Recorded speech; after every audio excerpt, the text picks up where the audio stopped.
Gobbling gargoyles gobbled gobbling goblins. What's going on, everybody? Took a week off for Thanksgiving. Happy Thanksgiving, by the way. This is the Whatever We Want podcast. And I am, of course, one of the hosts of the show. I go by the name of Jazz, Super Jazz, SJ. Super Jazz. As nature intended. SJ, JT, whatever you want, what have you, and the like. And of course, as always, I am joined by the other host of the show. Oh, y'all know who it is, what's going on, when it's happening, where it's at, and why we're here today. How you doing? It is I, the sublimely magnificent Big Ugly himself, Omari Ellis, Feo Grande on YouTube, sometimes referred to as Pete on this show. And I'm doing good as well. Jazz, you okay? You look like you had an itch behind your ear. You okay? Oh, no, I was just making sure that I heard you say sometimes referred to as Pete on this show. That's all. No, I said it. But Not sure you why that know, matters. But you want to... Oh, you know why it matters. But no, speaking of an itch, there is one itch that I have to kind of scratch just a tad. The itch to tell people that this is the Whatever We Want podcast, or we do just that. Shit, we talk yeah, about right. whatever we want. We speaking do not of lead the forgetting- conversation. Speaking of forgetting shit to say. The conversation leads us, and we let these chips fall where they may. Every Wednesday, what he said. Speaking Yeah. of an itch and forgetting what to say. But no, there's an itch though that I kind of gotta scratch. For those of y'all that don't necessarily care about niche type shit, you can bow out of this and tune in a few minutes in. But my best friend, I have a certain best friend that said when we were having a friendly conversation on here at another time about some wrestling stuff that, oh no, a certain someone would never go back to a certain wrestling federation. Okay. And we've somewhat texted about it, but I just in a friendly way. I had to just kind of sit up here and be like, so you were saying that CM Punk would never go back to WWE, sir? I was wrong. You act like I'm a person who doesn't admit when they're wrong. I will admit I'm wrong. Oh, you I admit when just you're don't wrong. like being wrong. You admit when you're wrong. You do admit. I definitely give you I'll that. admit that. I was wrong. I figured, with everything that happened there, he was just like, fuck that place. But apparently he hated AEW more. I don't think. Look, I don't blame him if to be middle of the field. Clearly, he was wrong just as much as everybody else. I don't blame him for not liking AEW. They picked Jungle Boy over you on what they decided to keep. I ain't gonna go into all of that. But what I was gonna say I was, like Jungle Boy. I like Jungle Boy He too. ain't CM No, Punk.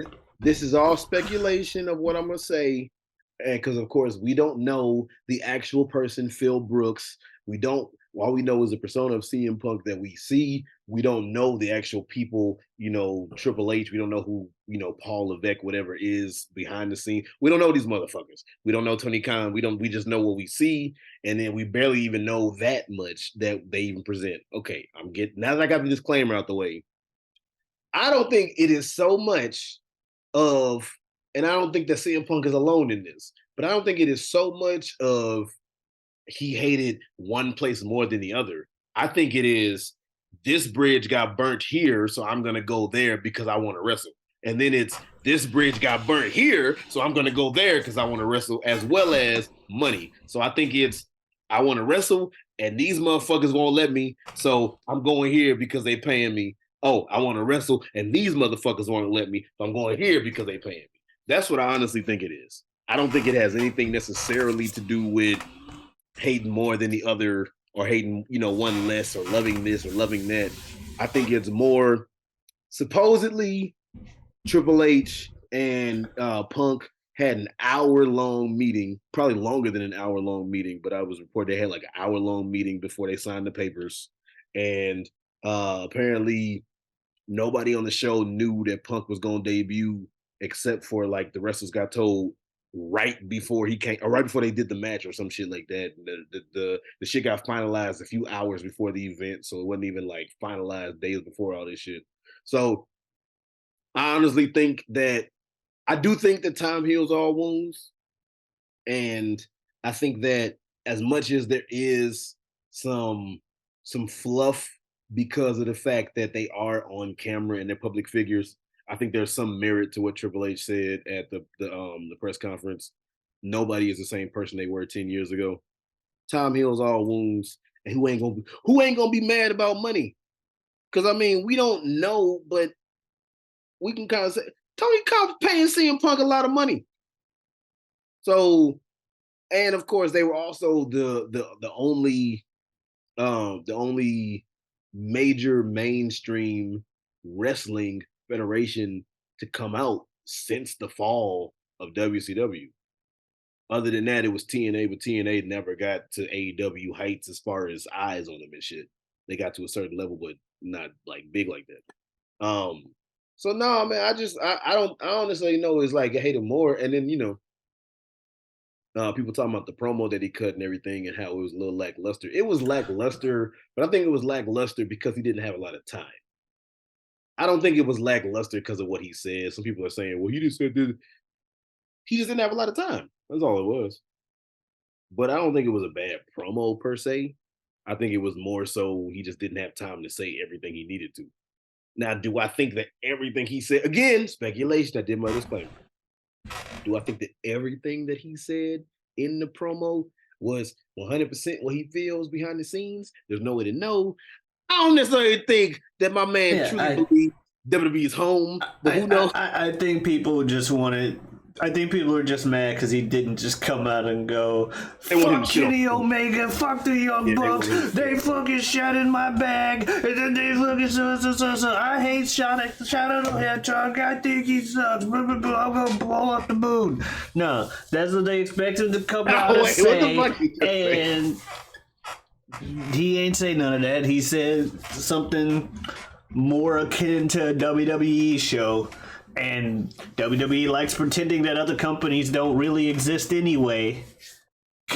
So he's gonna just go out here and be like, hey, it's good to be home.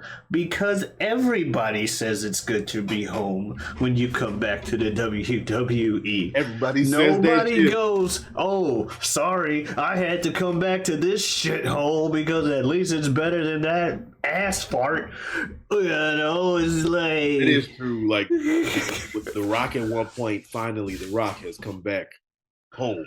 Yeah, he used to just say that when he went to Miami. And then when he started going away for years at a time, it was whenever he came back home. And then there was that year when he had the feud with Cena, where every fucking, city he would go to, he would add a whole story before the finale about what he did that week and what was on his fucking agenda. Oh, finally The Rock. Yesterday The Rock woke up, he brushed his teeth, he took a shower, and then he got in a taxi and he took it down to the airport and he flew right in to JFK National Airport. He got here last night, went and stayed at the Ritz-Carlton, had some women stop by and gave him some pie. Then he came down the next morning and he came down, worked out, got a sweat, got a protein bar, ate the protein bar, then he went and talked to his agent. After he got done talking to his agent, he ordered a limo because he realized it was almost time to go to the fucking Barclays Center where he could come down the ramp, be in front of the people, and say, finally. The Rock is like, yes, finally. Shut the fuck up, because he would own that shit. The stories when he kept making it longer and longer. Yeah, it was cool, but it was also like, dude, come on, why are we going so long with this? And where it was a point where it's like, and say, finally, yes, finally, The Rock has come back. Like when he would do the jabroni beating, pie eating, trailblazing, eyebrow raising, it would always be one thing different in between the shit. Yeah. Jabroni beating, pie eating, trailblazing, eyebrow raising. I went around the corner and got me some mac and cheese because you know how I do when I'm the bee's knees. Like, it would all be some random ass shit. Like, trailblazing, eyebrow raising, Thanksgiving turkey, you better stuff it. Oh shit, you didn't know I was saying fuck it. Like, it would just be some random. It was like slap your ass and call it slam it, whip your ass to Alabama or some shit like that. It was always some random shit. It was always like that. That was the one thing that changed. But I was looking and people were saying 2023 has been for WWE has been the year of returns, right?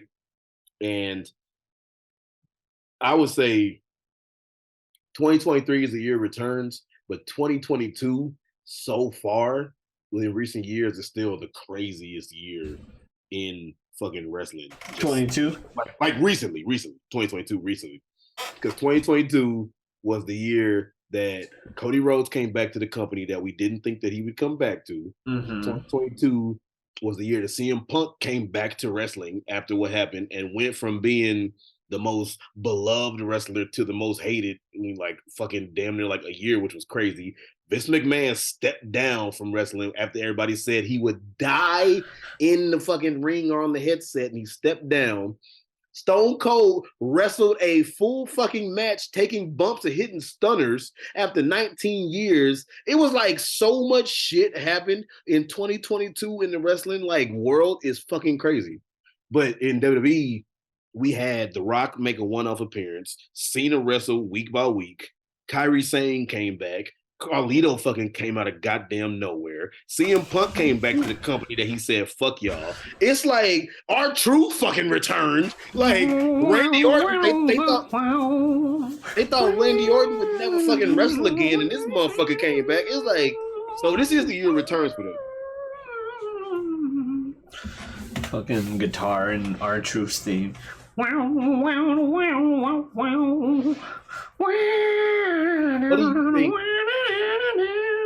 do you think is, and I'll start with hyperbole, and then we can narrow it down and take the hyperbole away if need be. What do you think is, I won't say the most important, but your favorite wrestling debut or return? Like, I'll start with hyperbole, and then we can take off it being one and just be like one of if we need to. But do you have like, that's my favorite return or debut? Ooh. I have contenders. It's gotta involve either Taker or Kane when it comes to returns. Nobody does a return like those motherfuckers. Undertaker returning at WrestleMania 20 after he got buried alive. I saw that shit. Me and Ibn saw that shit. Shout out to Big Bro, at some Ameristar Casino, because they would like show wrestling pay-per-views back when they had pay-per-views. And it was like, as long as you just paid so much for your like meal, you could sit there. So we saw that live there. I think that's what I think that was one that we saw there. I think it was and that was cool because it was like, and then Paul Bearer walked out and shit. Okay. So that was good. Anyway, there was one involving Taker and Randy, and also when he got buried alive. I think Taker always fucking lost buried alive matches and then came so he could come back later. I did his last match that he did. It wasn't a buried alive match. It was a graveyard match. So he won and rode away into the sunset. Boneyard match. Yeah, that's right. But anyway, he had lost one of them to Randy Orton during Randy Orton's like early years. And then Survivor Series, Randy Orton wins it because the pay-per-view that would go on to be the Randy pay-per-view, but it was something that we would come to know. Randy's team victorious. They're all holding him on their shoulders and like, yeah, Randy did it for Team SmackDown. Dong. And Randy starts looking. The people in the ring ain't necessarily, they're still celebrating. He's like, look down, look down, dong. Always have some fucking demonic, creepy ass people. Motherfuckers coming out with the goddamn casket. And you just see, and it cuts to Randy like, no, please. Set the casket up, raise it vertical. What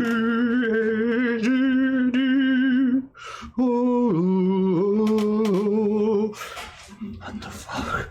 Smoke on the stage. People in the ring like, what the hell? Randy's losing his shit. No. Lightning comes down, strikes the coffin. Coffin sets on fire. Now it's burning. Now Randy's really fucking shitting himself. And then all of a sudden just boom, kicks that shit open. It's the goddamn Undertaker, because of course it's the goddamn Undertaker. Here he comes down in the ring, beats up like 5 people going after Randy. I actually think Randy gets away in that one. But that one is just the theatrics these motherfuckers go to whenever they come back. Taker has the most theatrics. And what I was saying when I say don't sleep on Kane either, there was once, I don't even remember why he went away at the time, but this is some old school Kane Raw is War shit. One of those endings of Raw where it's a clusterfuck. Everybody's just fighting in the ring. It's mainly like DX people and stuff, and Triple H and Stephanie and all that. Stephanie's on commentary for the match with King and JR. And then there's a big clusterfuck going on, and all of a sudden, lights go out. Because of course they do. Who are we talking about? Lights go out. And you're like, what the fuck? And you hear fucking King, stupid ass, help me, Stephanie! Because she's right there. And it's like, can't hear nothing. Lights start turning red. Oh no, they're like, wait, who's that coming out on the stage? Wait. Dude comes out in a fucking red suit. You already know who the fuck it is. They're like, that's Paul Bearer. Fucking organ. And Paul Bearer just sits there. As the fire just comes up. It's good. My God, it's good. It's back. The big red machine. And he comes down, just beeline into the ring. And Kane's here. And Kane wants X-Pac. Beats somebody up. Kane wants anyone in front of him. And he just spends the rest of the time beating up everybody getting in the ring. I think he choke slams like 3 people in a row. Just some big shit. And then just, oh my God, Kane's back. Like that shit, those moments is like, oh shit, you know it's fucked up. That shit is good. The theatrics in wrestling is just great. One return that always sticks out to me is, I want to say it was 2011. It might have been 2010. I think I was 18 or 19, so that would have made it 09 or 10. But it feels like 11, but it was, if I was 18, 19, it was 09, 10. Anyway, I remember when they did it, and they did it so well. And it's always such a fucking, like, it's always a big deal when my dude comes, but it was fucking, they had it where, really? What? Oh, okay. I thought because I said it's a big deal. My dude comes and you were making a face. No, like, I'm trying to see if it's the moment I'm thinking of, because I'm like, I do have one other one. Oh, okay. I thought you were making that face because when I'm like listening, like, what is it? Oh, okay. so I'm over here putting thoughts in your head, words in your figurative speech and shit. You ain't saying nothing. No, it's always a big deal. But it was, I don't remember who was in the ring. I don't remember what was going on, but I remember they did it where, and I still to this day haven't seen them fully do this shit. They turn off the lights in the ring. Then they turn off some other lights. Then they turned off the lights around the bitch. Then the little strip that says Raw or whatever that never goes out, they turn it off. So it was full pitch black. Full. I've never seen them where they turn the strip off. They always leave that little strip on. They turn every light in the arena off so you couldn't see shit. If you smell, bruh, that was, and it was like with authority. Tong, yeah, tong, man. Yeah. So here's the thing. I remember that same one because I was about to say that's another one. I remember someone sent me a link from down here because I was in St. Louis at the time. So it was 2010, 2011, around that time. You are Oh correct. shit. Okay. It was 2011, around February 2011. Around my birthday. Yeah. I came home from work because I worked nights at the time. I came home from work and had a link from Facebook like, just fucking watch it. And it was Valentine's Day, I remember. And I get there, I'm like, okay, what the fuck? Okay, look at this. And the beginning of it had gotten cut off. The guy was saying and introducing the host for WrestleMania, but I didn't get the host from. It was just, and of WrestleMania. So I'm just like, okay, so something going on at WrestleMania. Those lights go off in the same fashion that you say, and immediately my head goes to Undertaker. Who else would it be, right? And then electricity goes on the Titantron, which, again, for me, even though it's clearly, if I would have heard host stuff and electricity, I would have put it together sooner. I just heard WrestleMania and the lights going off. Taker. Electricity. Taker strikes people with lightning. Taker. And then that's all I needed to hear. And I lost my shit. Actually, that's my favorite. I think that's my favorite. That is the... That's the one that always sticks out for me. Yeah. Because now what fucked it up for me was at the time, like I said, I was like 18, 19. So at the time I was working at Walgreens, right? And I remember, it's so funny how stuff sticks in your head. I remember being in one of the aisles, like stocking something or fixing an aisle or some shit like that. And a dude in the next aisle over was on the phone. I overheard him talking to somebody like, oh, what? Oh, The Rock came back? Because I was going to watch the replay of the shit when I got off because I had to work. And I hear him saying something about how, oh, he came back, man. The Rock. So his fucking overhearing this conversation spoiled the fucking return. I was like, what? It was still dope, but it was not as amazing as it could have been. Because dude, I'm pretty sure I called Bill the next day, had him come over and watch the clip too. Because it wasn't, shout out to Bill, because it wasn't like at that point, The Rock had been gone for a while. Like a good motherfucking while. And it felt so good. I still have never seen them turn every light in the arena off. That little trim, the main lights, the secondary lights, the little trim, all that shit. They've done it a couple times. But I mean, don't usually, like the trim usually stays on. Well, like I said, they've done it a couple times. They've done it since, definitely. Okay. I know I can think of a few of those. Oh, we're trying to especially take the fucking pandemic era. They had plenty of reason to do that with the brace shit. With the brace shit, a lot of shit is different. So still, all the lights turning off, and they wanted to act like there was people in the arena half the time. Whether it was the TVs or eventually the NXT people who were stuck at the Performance Center, so they had to be in the audience anyway. Which they stole the idea from AEW. Mm-hmm. What was I gonna say? AEW, I don't know if it's so much like it's not a return. And I don't know if this is so much a debut, but it's somebody debuting a different persona. And this isn't even so much like, oh, man, this is my favorite. This is just one that I liked. It was one I liked. Was because it had been so fucking long that it took them to finally do the shit that I was just so like, oh shit, when they did it. But I think it might have been Revolution. I forget. It could have been Revolution. I don't remember what it was exactly. But when fucking House of Black was wrestling, I forget who they were wrestling, and the lights went off and then came back on, and all of a sudden Julia Hart, after having the misspit in her fucking face from months ago, and it took them so goddamn long to fucking do it, Julia Hart was standing in the ring facing, I think it was somebody, and she spit the mist in his face. Because I remember I was watching it with Ibn, and I said, "Oh, it's Julia!" Because it took him so long to do it. Because Julia Hart supposed to have succumbed to the blackness, and that was when she went through the change when she was with the Varsity Blondes and shit. But it took them so long to do it that when they finally did, I was like, "Oh shit!" Nobody else probably like freaked out about it as much as I did, but I was like, "Ah!"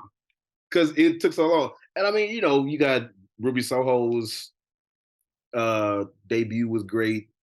Like, just stay with AEW. Her debut was great because after like all the packages of she was gonna leave, and then she finally came in Destination Unknown, and then Destination AEW. No. MJF's return after the supposed walkout was weird.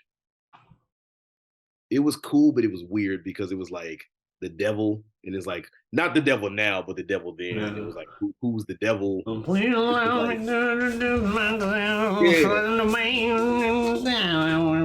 that was when he had the firm where they tried to get that off, where it was like I have a team on retainer and shit. And I have a like, question.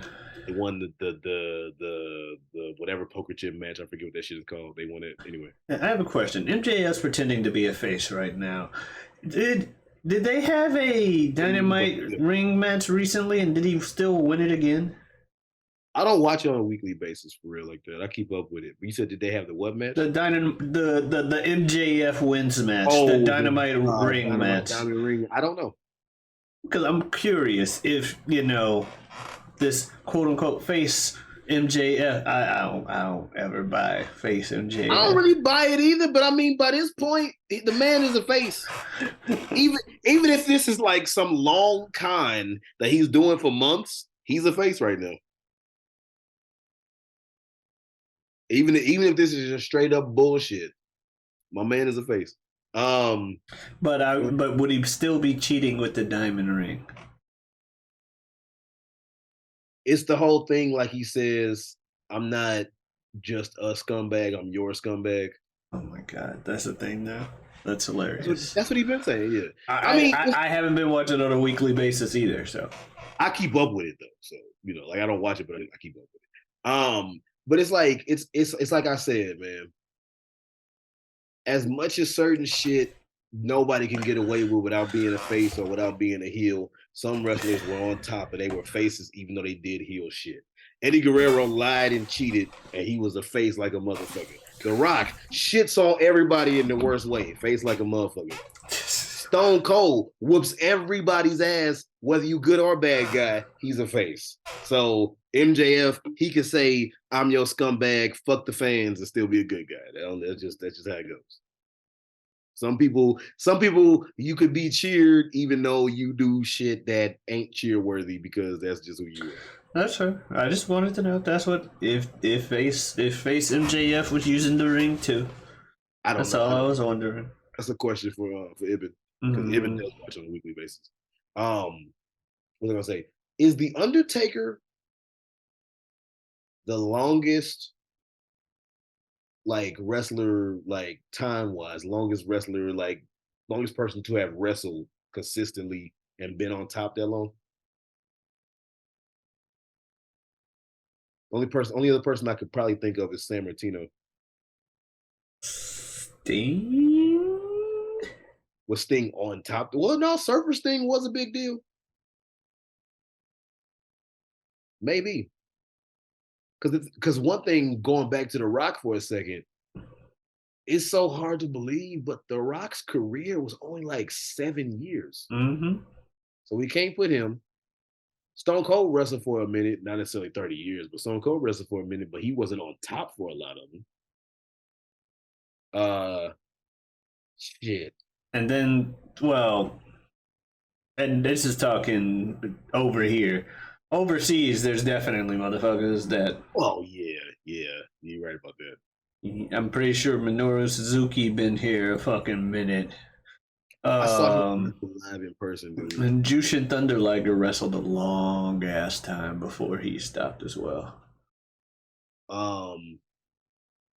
Jericho. Jericho's Jericho's been going a minute. when Jericho was in WCW, well, he wasn't always main event status, but he damn near was. He damn near was. You would know about WCW Jericho more than I would. Whoa. ECW Jericho? Oh, there's ECW Jericho too. Like, he's been around a long ass time. Yeah.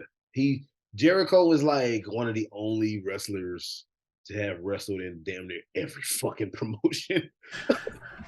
He wrestled ECW, WCW, AEW, TNA, right? I don't know if he ever did TNA. I don't know about TNA. But New Japan. Actually, he more than likely has by now because of the whole AEW connection. Where they had a while where they were wrestling on fucking everybody's shows, including TNA. Like when Kenny Omega had the belt on both fucking shows and shit. So he may have appeared on TNA recently. I mean, he's technically wrestled in Ring of Honor, even though no, he hasn't. Ring of Honor. He's been the Ring of Honor champion. Even though, but that's like saying that CM Punk after Ring of Honor started in ECW. No, he didn't. You know, it's like no, you didn't. You were in the bullshit WWE version of ECW. It's like he's in the wannabe. I'm not gonna say bullshit version, but the wannabe Ring of Honor version of AEW. That's not Ring of Honor. No, it's not. So you could technically say Jericho wrestled in Ring of Honor. He was the Ring of Honor champion. That's what made him the Ocho. Yeah. On that time. But that's what the Painmaker in New Japan. That's why I was like, has he been? Because he ever since he hit WWF, not EF, he was on the top. But I'm just wondering, was he always on the top consistently to the level of a Taker? Because somebody else who's been going for so long is a Matt Hardy or an Adam Copeland. But they were not always on the top. Also, one of them had like a 7-year gap where he wasn't wrestling at all. Yeah, Edge, Adam Copeland. But they were, like I said, they weren't always on top either, though. Well, but they weren't always. Define always on top. The Brood was not as big a deal as Taker was. That's what I mean. But there were times where Taker wasn't as big as what he eventually became either. I'm not saying you have to always be main event in WrestleMania. I'm just saying that you were always a big deal. Yeah. I liked the Brood, but I can't tell you shit about them except for the fact that Gangrel came out in the Ring of Fire, and I thought that was cool. And spit a goblet of blood and shit. He came out in a Ring of Fire, and I thought that was cool. The blood thing was cool too, but I liked the fire. It was like he was coming from hell. That was and again, the theatrics of wrestling. Bro, the theatrics. Oh yeah. Wow. Wow. But yeah, Edge and Christian were not a big deal on that time. What was I gonna say? I don't know. I just was Taker one of the people to consistently wrestle and always be a big deal? I just wonder. I don't know. Cause still gonna throw out people like Sting, Randy Orton. Randy Orton did consistently go for a minute. Yeah, and he's back now. Yeah. Yeah. And was a big deal. You can say Randy, because he has been around deceptively long. It's just not as long as Taker. Yeah, like that is one thing about Orton. You don't realize that Randy Orton has wrestled like 20 plus fucking years. Because the thing is, one thing too is that as old as Randy Orton is, he ain't that old, but he started young. That's what I'm saying. That's why I said he's wrestled deceptively long. Because you would think with how young he is, he didn't. But it's like, oh no, he has been. Randy was going for a minute. But even then, it's still not Taker long, which was your question. Right. And then I mean Ric Flair, but Ric Flair, I don't know if Ric Flair went that long. I mean, he would be an easy candidate to say, but again, I don't know. And then of course you got Michaels, but Shawn Michaels definitely like he's taking time off, and of course if we're doing it for Edge, we got to do it for Shawn. Oh yeah, when they left because of because wasn't he gone for like 7 years with that back injury? I don't know if it was 7, but it was a long time. It was a long time. Yeah, most definitely.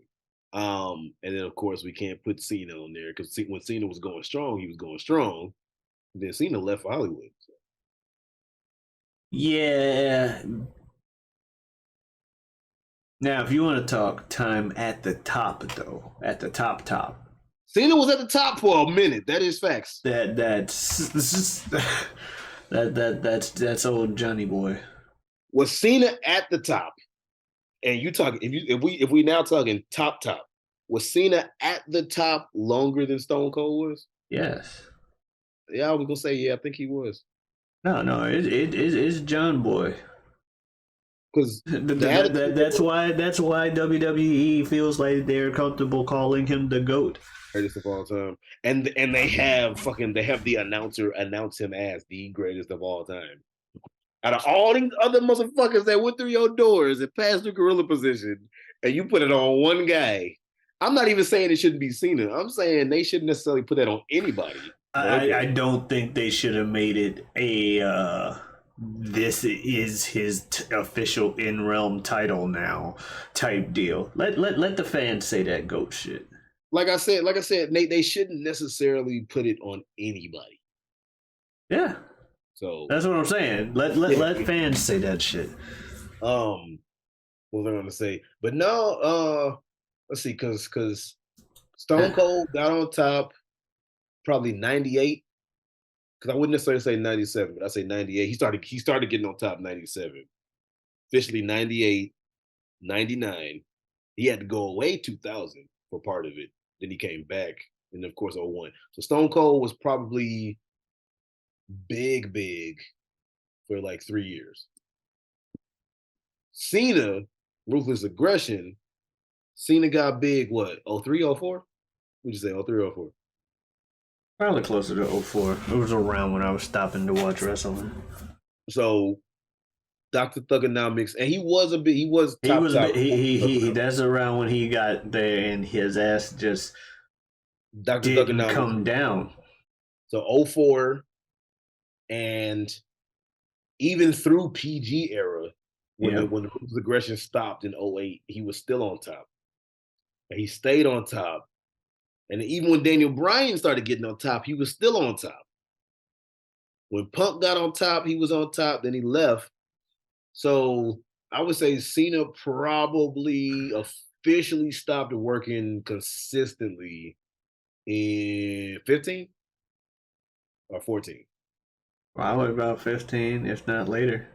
So 08 to 15, and it might have been later, but 08 to 15 is like what is that? Let's say 8 years to be safe. Yeah. Jesus Christ. Compared to Hogan, compared to fucking Michaels, compared to fucking Austin, compared to Rock, nobody was on top. Even Punk, who was on top, who was like the biggest person in the company at one point. Oh, that nigga wasn't on top for a year. I like Punk. I'm just saying WWE didn't treat him like that. That was part of his frustrations the first time. Because when he won the fucking title, but they treated it. But he won the title, but wasn't the main part of his show. Because it was John Boy versus The Rock. No, you're right. He won. Oh no, that was him versus Taker. That they were. That they replaced. Was a fucking afterthought. Mm-hmm. So how you win the title and then you're not the big deal? Like you not a title, the title, and you're not a big deal.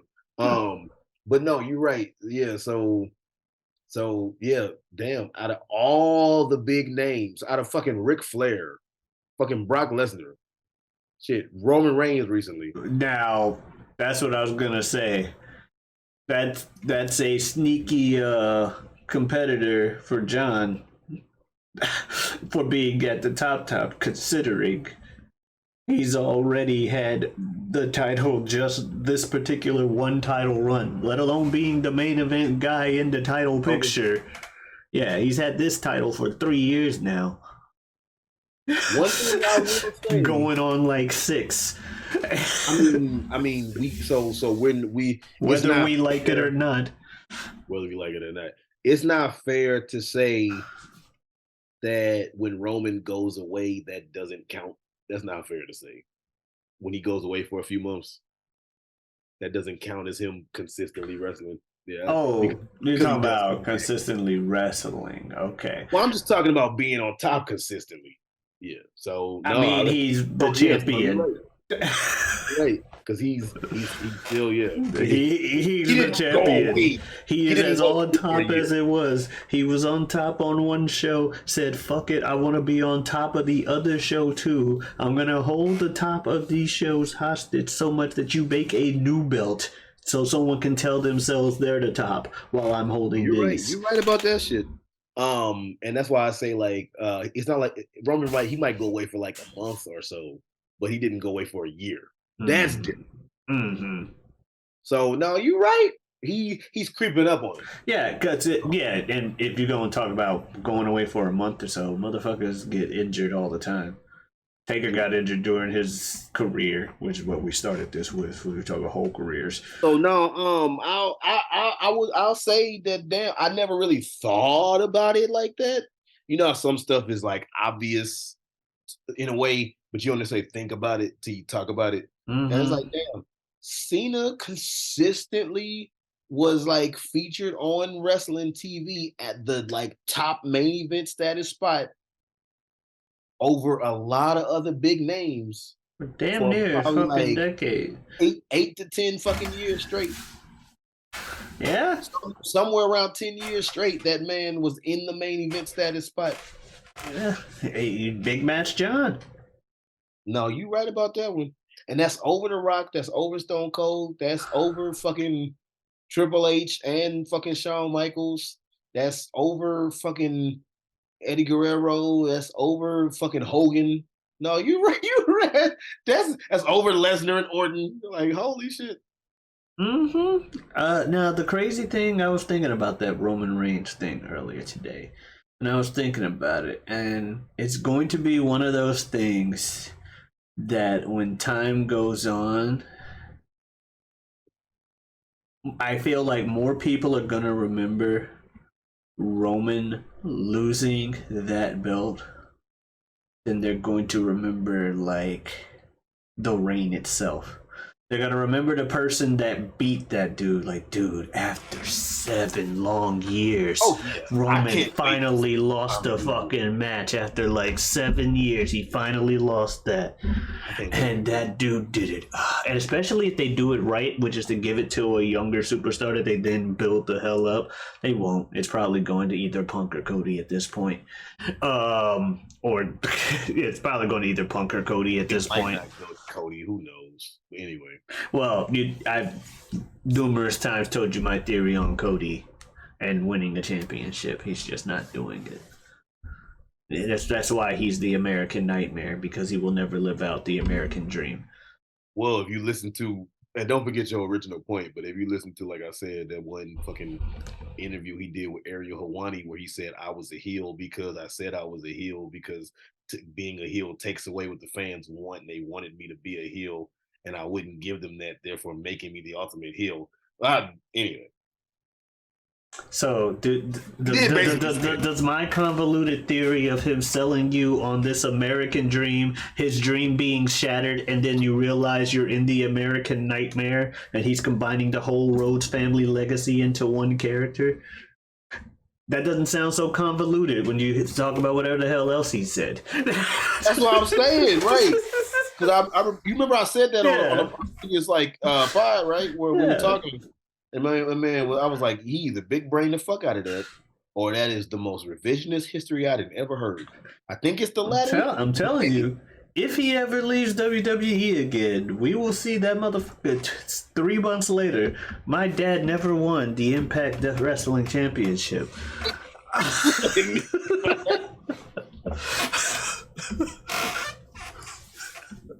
I tell my wife and my now 10-year-old daughter, one of these days, I'm gonna live out Grandpa's dream, and I'm gonna finish the story. Damn it! Oh look, he gonna be talking about my dad always wanted to travel overseas and wrestle, but never got the opportunity. Therefore, I need to win the New Japan title. Like the fuck. What was your original point? I think he already made that story, though, because he's been in New Japan at one point. I don't know if he did it there. If he did it there, I am 100% convinced. I don't care what anybody fucking says. Cody himself could tell me, and I'm telling you it's my theory. If he did that story in Japan, too, if my dad never won the New Japan Championship. But he's been in New Japan already. He did that. That's where he met everybody to do the AEW. That's when he went around. He went on his indie run after he left WWE. Mm-hmm. Do you remember your original point that you were saying before we went down this road? I tried to tell you. Roman will be less remembered as the eons go than the person that beats Roman. Because, like, Roman will still be that guy that's the record holder or whatever. But people, when you have a reign that's, like, this long, like, for instance, despite how legendary Andre the Giant is,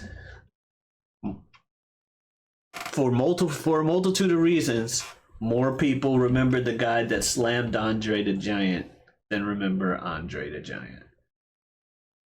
Well, that is for a multitude of reasons, but it's like they took the star and then did that. Now they also promoted, like, but I'm just saying, a lot of kids today don't realize how awesome Andre the Giant is, but everybody still tells them like, "Oh, Hulk Hogan, dude, there was this time Andre the Giant, nobody had beaten that guy. Hogan picked him up and slammed him." But I was gonna say, I get the point you're making. I'm just saying Hogan ain't the best person because Hogan's remembered for a lot of shit outside of Andre. It's almost like a multitude of reasons. Touche. But that moment is more remembered than Andre himself. That moment is more remembered than a lot of shit. Andre himself, yeah, maybe. And that's the problem. And I like Andre. Like Andre. Well, let me not act like I was watching wrestling back then or some shit. I like the shit I've seen of Andre the Giant, the random clips and shit. Yeah, we were alive while Andre was, I'm pretty sure. Shit, I was fucking being swaddled and fucking patted on my back to help me burp. But, actually, I don't know when the motherfucker died. If I was alive. If the same, I guess. What was I gonna say? But no, I think a little, well, not a better, but like another analogy you could make too is like, we remember Ronda Rousey outside of wrestling. We remember Ronda Rousey in her UFC run for being so dominant, but we learned the name Holly Holm because Holly she Holm beat the person to stop Ronda's brain. Yeah. So yeah, Holly Holm got her into fame just for beating Ronda Rousey. Or Buster Douglas. Right. We learned Buster Douglas because he was the only motherfucker to beat Mike. Right. Exactly. We don't remember Buster Douglas for shit else. I'm not trying to be like, now we're not gonna sit up here and act like we are boxing heads as much as wrestling heads. Oh yeah. But we don't know Buster Douglas for pretty much anything else, but everybody knows Buster Douglas was the dude that against all odds somehow beat Mike Tyson, right? Shout out to Fresh Prince. There you go. Mike Tyson.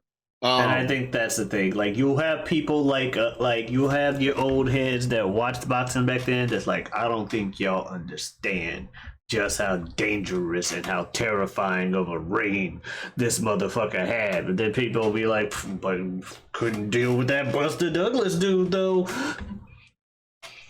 But that's like, no, but like people will be like, bruh, I don't know if you really, really, really, truly outside of wrestling know how like the baddest woman on the planet, Ronda Rousey. Because for real, Ronda Rousey was going around whooping ass. It was like, yo, the next biggest name in general, especially biggest athlete, is a female, and this white girl is not to be fucked with. Holy shit, Ronda Rousey is armbarring motherfuckers' life away. And then Holly Holm did that kick right to the temple.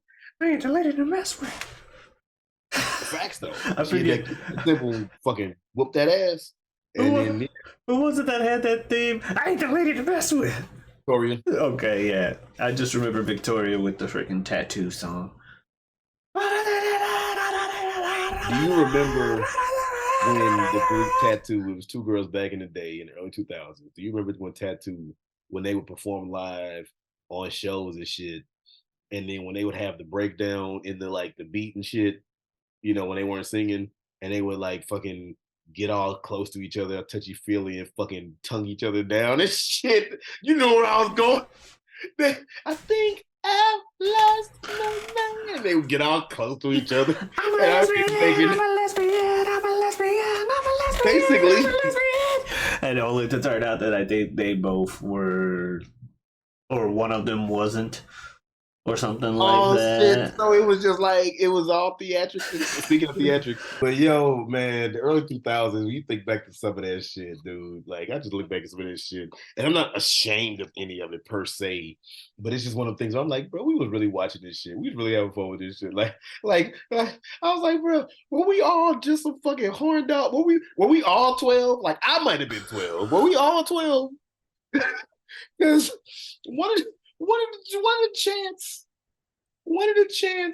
that they did in wrestling was HLA. Do you remember HLA? HLA. Do you remember that shit? HLA? You don't remember this? I don't remember what HLA was. This is why I said were we all 12? Because yes, I was 12. I loved wrestling. But I'm like the early 2000s to try and get ratings at one point. Eric Bischoff started to chant HLA, which we all happily chanted, which stood for Hot Lesbian Action. I remember that now. I remember that now. That sounds like some Eric Bischoff shit, too. And it was basically like, yo, at some point in the ring tonight, two girls go get in there and they go fill each other up and fucking make out. Nigga, we was getting away with this shit. Shit was okay to be shown to the masses. Wrestling is something else, man. I'm talking about arenas of fucking grown motherfuckers and HLA. What the fuck were we doing? Oh, I remember that shit. Well, that was the day of fucking bra and panties matches and shit. Well, the point of the match was don't worry about pin or submission or count out. No, rip her clothes off. What'd you say? Take your clothes off. Bro, that's some perverted shit. It's so messed up. Perverted as fuck. It's so messed up. And I mean, don't get me wrong. I don't watch it as in like, oh no, I'm ashamed of it. No, I don't. And like I say, if you want to talk about, oh, it was sophomoric, you know, shit, and oh no, you were so we were young, so of course my fucking young ass wanted to see that shit. Literal sophomore, right? So, but I'll just say it like, bro, we really was watching motherfuckers bleeding like fucking stuck pigs like crazy. We were watching women going down to the ring, barely fucking wearing shit, sometimes not wearing shit. We were watching people cussing up a fucking storm. and the taunt of the dude on top wasn't like, oh, I'm gonna do this. No, it was, I'm giving you the middle finger. That's my taunt. Meanwhile, we all get in trouble. Yeah, right. Meanwhile, we all getting in trouble because we over saying suck it, not knowing what that means. Like, bruh, just the shit that was going on back then. And it was okay. And it wasn't okay, but you know what I mean. Like, it was being shown as though it was okay, but you know, you look back at some of that shit, you're like, God damn. God damn, what the fuck? You know, this shit funny as a motherfucker, bro. Like the reason why now, because of the algorithm, whatever that means. But when people play YouTube videos of old wrestling clips and they got to put them in black and white so it doesn't register as blood because those matches were so goddamn bloody. And the fucking match when was Stone Cold versus Kane. Yeah, well, no, I wasn't gonna say that. But where he had the mask on. I wouldn't gonna say that. How you gonna make a motherfucker bleed when he's covered from head to toe? He's got the fucking mask on. How you the red mask? How you gonna know if he's bleeding? Well, and the only thing he had exposed, I don't even think he had an arm exposed, so he didn't have nothing exposed. This motherfucker wore a full bodysuit and a mask, and he got to bleed. And then his opponent is just wearing drawers. And no, I was gonna say you want to talk about shit. You want to talk about shit where you look back and you like, bro, that was a bit much. Well, fucking Undertaker versus Stone Cold. Undertaker was representing Vince McMahon, and Vince McMahon, Undertaker beat Stone Cold up, made him bleed, and they were signing the contracts. And Vince was like, I think it was for Fully Loaded or some shit. And he was like, fill it up. And he signed the contract for the match in Stone Cold's blood. Bro, that's a bit much. That is hard. I love it. That is some villain ass shit. Man, wrestling is something else, dude. That's so crazy. Vince was like, fill it up. And he filled it up, fill it up with his blood while Stone Cold passed out bleeding. Dude, the storylines back then, the whole Ministry of Darkness, the Vince, motherfuckers, all the way up to the disappointing but now legendary finale. With Austin, I swear, there's a big chunk of me that wants that to be the ending of this devil thing. Bro, if the devil thing, I'm telling you, Austin is on the table. It can't be Why? Vince. So what is going to be Tony? No, it's going to be fucking MJ. It's gonna be some fucking stupid ass plan. I know it's not gonna happen, but he still loves to use that fucking All right, so people praise MJF because he likes to use a lot of stuff from the stories and long-term storytelling and all this shit, and bring up shit people say in the past or whatever. And he loves to talk about how he's always gonna be evil. You guys are so easy to manipulate. I could say anything and get you people to cheer for me. And his favorite, the greatest trick the devil ever pulled was convincing people he didn't exist. Oh no, I'm being haunted by a guy using my catchphrase against me. Whatever are we gonna do? It was me. What? Yeah. Fuck all y'all. I fooled you. I controlled y'all for months. Y'all said I didn't have it. Y'all said I couldn't do shit. I showed y'all the puppets y'all is. Like, that's on the table. It's a small percent that's gonna be the case. It's more than likely Adam Cole, baby. We know good and damn well it ain't CM Punk now. People speculated it was his ass. We know that's off the table. If it would have been the best fucking swerve of all time. That would have been the best outside of Strickland. I fear for my life. Oh shit! No, I'm still in the company. I swerve when I drive. Swerve when I drive. No, now if it's Tony Khan and he says, "It was me, JF. It's me, Maxwell." Maxwell. JR. Oh, son of a bitch. If he does that, JR has to say that. If he has to. And if JR ain't there, whoever's there, someone's gotta go. Oh, son of a bitch. You can even fuck it, Taz. Son of a bitch. Tony Schiavone. What? It's Tony Khan. It's Sting. Excuse me. It's anyway. He'd be killing me when he does. When he does what? Tony Schiavone? It's Sting! It's whoever he's talking about. Well, it's our socials if you would like to follow us on our respective socials. So if you would like to follow yours truly, you can go ahead anywhere you stream your music. Look me up under the name Super Jazz. That is spelled SUPERJAZ. Yes, I am a rapper. I in 2021 released my debut solo album, My Secret Identity. Go ahead and check it out. Give it a listen or two. Also, if you like to follow me on X, Twitter, you want to follow me on Twitter, go ahead and look me up under the handle Super Jazz 2. So that's Super Jazz number 2. And if you want to, you can find and follow me on Instagram under the name Forever Super Jazz. The word forever is spelled correctly. One last thing. Also, in June of this year, I had my my inaugural, not debut, well, debut, but I had my inaugural show for my production company.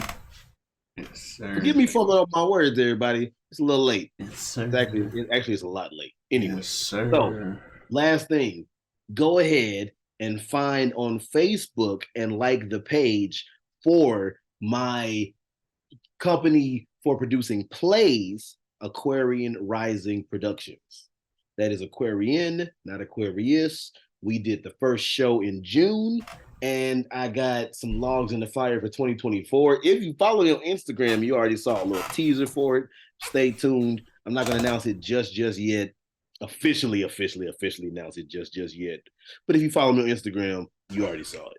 But go ahead and like that on Facebook. Again, that's Aquarian Rising Productions, Aquarian, not Aquarius. Where can they find you, Pete? Well, first and foremost, y'all know y'all can find me here pretty much every week, every Wednesday on the Whatever We Want podcast. You can also find me elsewhere on YouTube on the channel Feo Grande. That is Feo Grande.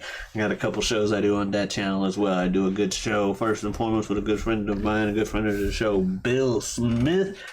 Yep, shout out to Bill indeed. We got a show called This Guy Hasn't Seen where we trade movies and stuff back and forth. I believe this week was Best in Show.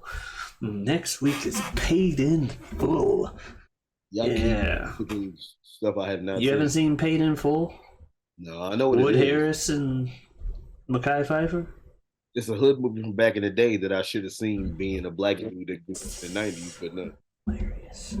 All right. So yeah, those are what we're watching.